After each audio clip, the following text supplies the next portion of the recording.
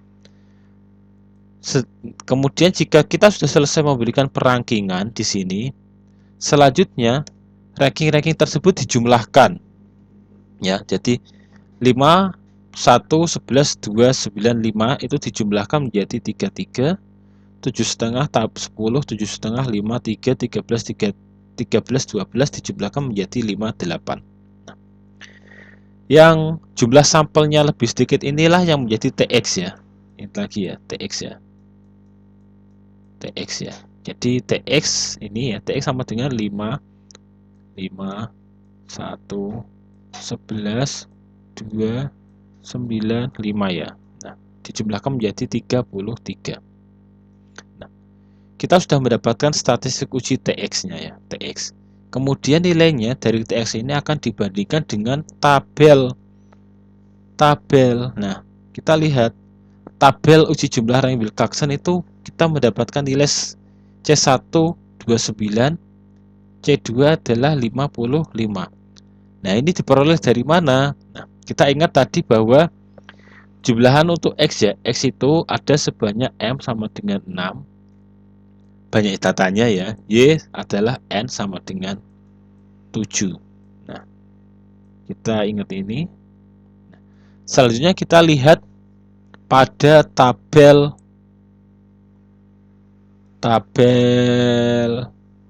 uji jumlahan rank Wilcoxon. Nah, kita lihat alfa menggunakan 0,05, kemudian M sama dengan 6 dan N sama dengan 7. Kita lihat. Nah, ini adalah tabel untuk uji jumlahan rank Wilcoxon rank sum test ya. Nah, bagaimana cara melihatnya? Kita ingat tadi M-nya adalah 6 dan 7. M6 dan 7 alfanya adalah 0,05. Oke, kita lihat M ya. Di sini ada M, di sini ada N. MN ya. Kemudian untuk alfa 0,025, 0,05, 0,05, 0,10. Kita bisa melihat yang bagian ini ya. Nanti. Nah, ini jadi WDP ini adalah miliknya yang alfanya ini, WDP yang ini miliknya alfa yang ini. Sekarang kita lihat 6 dan 7. MN. Jadi 5. Nah, ini ada 6.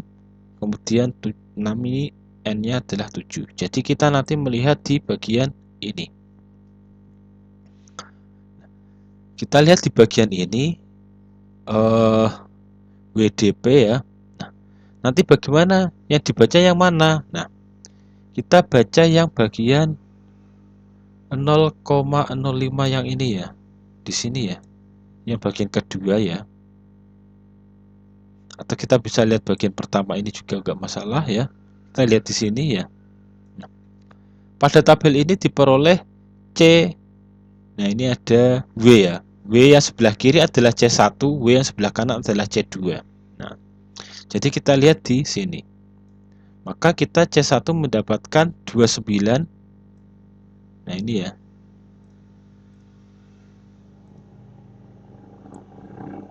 C1 mendapatkan 29 dan C2 mendapatkan 55. Atau kalau kita melihat di sini juga bisa C1 27, C2-nya adalah 57. Nah, kita lihat di sini ya. C1 29, C2 adalah 55. Jadi kita peroleh ya. Nah, ini C1 29, C2 adalah 55. Sedangkan TX-nya tadi adalah ini salah. TX-nya adalah 33. Ini harusnya 33 ya. TX-nya adalah 33. 33 seperti kita ketahui, 33 itu terletak antara di sini ya. Ini 29, C1, ini 55. Dan 33 terletak di sini ya, 33 kurang lebih. Sehingga karena 33 terletak antara 29 dan 55 seperti tadi, makanya kita ketahui tadi bahwa H0-nya ditolak jika nilainya ada, nilai TX-nya ada di sini atau nilai TX-nya ada di sini. Karena nilai TX-nya ada di tengah-tengah antara batas ini, maka H0 tidak ditolak. Ya, karena nilainya, nah ini nilainya TX itu lebih besar dari C1 dan TX itu lebih kecil dari C2. Nah, karena ada di tengah-tengah, H0-nya tidak ditolak, artinya tidak ada perbedaan skor performa antara siswa SMA dengan mahasiswa. Nah, beginilah cara melakukan uji jumlahan rank Wilcoxon. Wilcoxon sangat sederhana sekali, tinggal memberikan diurutkan, dihitung ranknya, kemudian nilainya dibandingkan dengan tabel di sini. Oke, di sini bisa kita lihat bahwa tabelnya itu dari M-nya 3 sampai N-nya adalah 25 ya. Nanti jadi 4 sampai 25 dan Pol sampai 25. Nah, kemudian bagaimana jika ternyata sampelnya itu besar sekali, lebih dari 25? Kan tabelnya tidak ada ya. Tabelnya tidak ada nilainya lagi ya, sudah habis ya. Nah, ini kita bisa menggunakan pendekatan jika jumlahan untuk rank Wilcoxon untuk sampel yang besar. Misal M-nya 40 dan N 50. Kita bisa menggunakan pendekatan distribusi normal. Dengan rumusnya sebagai berikut. Jadi rumus Z-nya adalah ini. Langkahnya sama, yaitu kita mencari nilai TX-nya seperti tadi persis. Jadi setelah dilakukan proses perankingan, di contoh ini diperoleh jumlah rank untuk sampel pertama, yaitu TX sama dengan 1475, dan jumlah rank untuk sampel kedua Y-nya adalah 2620. Nah, kita menggunakan pendekatan rumus distribusi normal, di mana tadi diketahui M-nya adalah 40 dan N-nya 50. Nanti nilainya tinggal kita masukkan ke sini semua ya. TX-nya ada, M, N ada, N ada. Nanti diperoleh nilai Z-nya sekian ya. Setelah nilainya dihitung, ya kita masukkan semua nilainya ya, diperoleh nilai Z-nya adalah minus 2,80. Nah, kita mau mendapatkan Z hitung minus 2,80, selanjutnya kita melakukan uji hipotesis seperti biasanya. Dengan hipotesisnya adalah H0 yaitu median X sama dengan median Y, dan H1-nya median X tidak sama dengan median Y. Kemudian taraf signifikansi alfanya adalah 0,05. Statistik ujinya adalah uji jumlahan rank Wilcoxon atau TX ya. TX. Daerah kritiknya sekarang, H0 ditolak jika harga mutlak dari Z hitung itu lebih besar dari Z alfa. Nah, kita lihat tadi Z hitungnya adalah minus 2,80, sedangkan harga mutlak dari Z hitung adalah 2,80 ya. Nah, 2,80. Kemudian untuk Z 0,05 adalah 1,645. Ini dilihat dari tabel distribusi normal seperti biasanya. Kita sudah memperoleh Z hitung 2,80 dan kita memperoleh Z alfa atau Z 0,05 adalah 1,645. Jadi dapat diambil kesimpulan bahwa H0-nya ditolak karena nilai Z hitung, nilai harga mutlak Z hitung ini adalah 2,8 lebih besar dari Z 0,05 yaitu 1,645. Jadi 2,8 ini lebih besar dari 1,645 ya. Artinya ada perbedaan antara kelompok X dengan kelompok Y.